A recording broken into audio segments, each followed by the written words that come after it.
Foco na Bíblia, Números 21, verso 8. Então disse o Senhor a Moisés: faz uma serpente de bronze e põe-na sobre uma haste, será que toda mordido que olhar para ela viverá.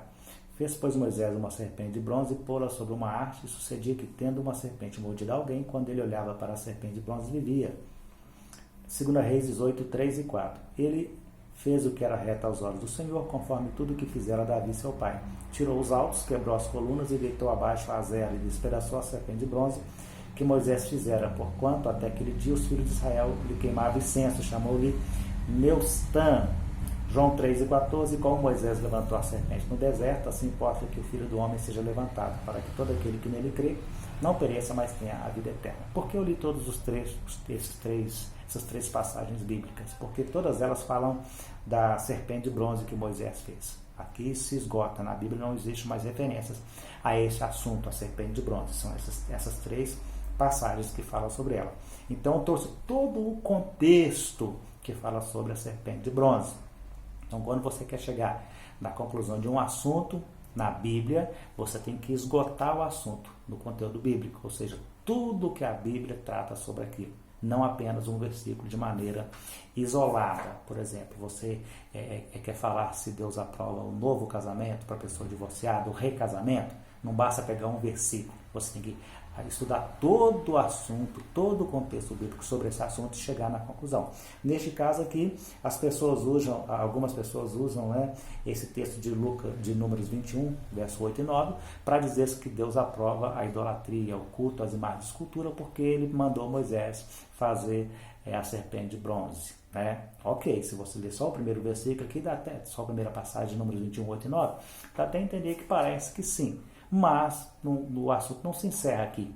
2 Reis 18, 3 e 4, Deus levanta um homem temente a ele, Ezequias. Ele estava purificando, renovando o povo de Israel, e de repente ele chega nessa serpente de bronze, e ele sabia que o povo agora estava adorando essa serpente, chamava ela de Neustã, deram uma identificação, uma identidade para ela, e queimavam incenso, prestavam culto, eles idolatravam aquela serpente, eles tinham ela como objeto de adoração, de devoção. E agora, esse homem, aprovado por Deus, reto diante de Deus, ele quebra essa Neustã, essa serpente de bronze. Ok?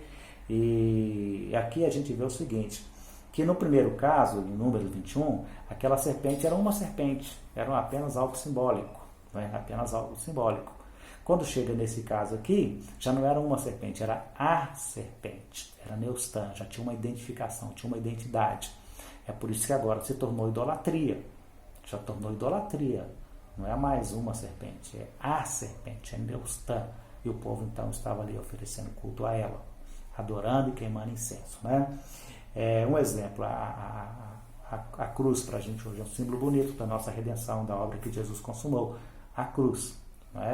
Agora, se a gente trazer uma identificação para alguma cruz e chamar aquela a cruz tal e dar ela uma identificação personalizada, uma identificação, uma identidade, aí já passa a ser idolatria aquela cruz especificamente. Espero que tenha sido claro. E é um exemplo bem dos querubins, na tampa da Arca da Aliança, ali no propiciatório, tinha 2 querubins, um de face para o outro.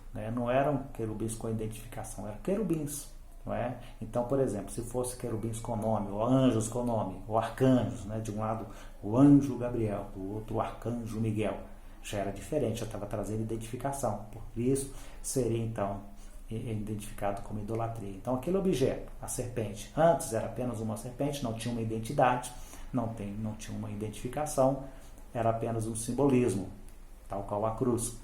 Depois, agora, ela chamada de Neustã, tinha uma identificação, passou a ser idolatria. E por fim, João 3, 14 e 15, assim como Moisés levantou a serpente no deserto, assim importa que o Filho do Homem seja levantado para que todo aquele que nele crê não pereça, mas tenha a vida eterna. Então, aquela serpente na arte, aquela serpente de bronze, de cobre, ou de metal, depende da tradução, ela era um símbolo de Jesus pendurado na cruz.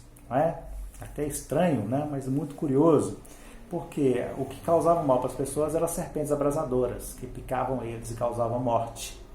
Eles olhavam para uma serpente pendurada naquela haste e eram sarados. Então, o pecado está na carne, no corpo, no físico do ser humano, na natureza humana, né? Não digo no físico, mas na natureza, né? O corpo do pecado. Então, Jesus vem em carne e na carne ele condenou o pecado, ele venceu o pecado.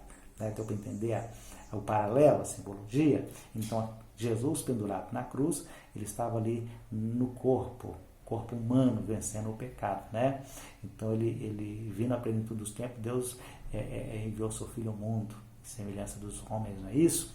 Então, por isso tem a simbologia. Espero que tenha sido claro. O que eu apliquei aqui é uma regra de interpretação bíblica chamada contexto, ou seja, para você discorrer sobre um assunto, você tem que pegar o contexto do assunto, não apenas versos, versículos de maneira isolada, para chegar a uma conclusão. Deus abençoe a sua casa, a sua família e a sua vida.